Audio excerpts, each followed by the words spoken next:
మన దేవుడు ఎవరో తెలుసా? అర్ధాంతరంగా మధ్యాంతరంగా నిన్ను వదిలిపెట్టేసే దేవుడు కాదు. ఏతాములో నీకు వెలుగ్గా దిగొచ్చిన దేవుడు. ఎర్ర సముద్రం దగ్గర మీరు దేవునితో వాదించలేదా? మారా నీళ్ళ దగ్గర దేవుని శోధించలేదా? సీను అరణ్యంలో మాంసం కావాలని సనగలేదా? రెఫీదీములో రాళ్లతో కూడా చంపేద్దాం అనుకోలేదా? దేవుని ఆజ్ఞను అతిక్రమించి పాపం చేయలేదా?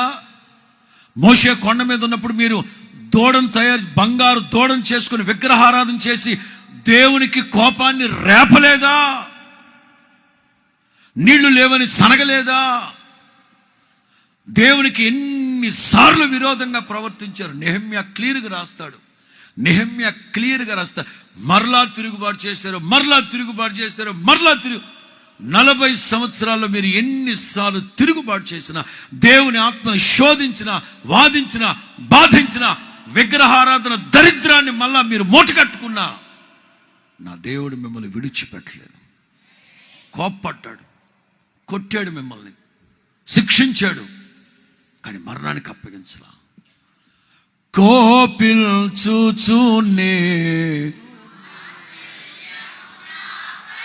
ఏ సందర్భంలో వాడాడు నెహెమ్యా మాట? ఎవరి సందర్భంలో వాడాడు నెహెమ్యా మాట? ఇక్కడే వీళ్ళ కోసం చెప్పేటప్పుడే ఇశ్రాయేలీలు పదే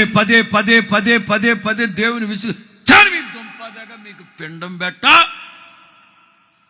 మోషే మీకు నాకు గుడ్ బై అని దేవుడు వెళ్ళిపోయాడా?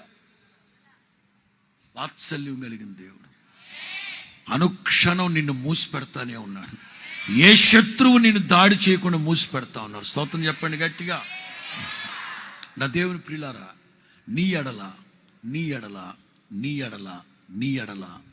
నా దేవుని చిత్తం సంకల్పం నెరవేర్చేంత వరకు, నీతో చెప్పింది నెరవేర్చేంత వరకు నిన్ను విడవను, ఎడబాయను. స్తోత్రం చెప్పండి గట్టిగా. హల్లెలూయా.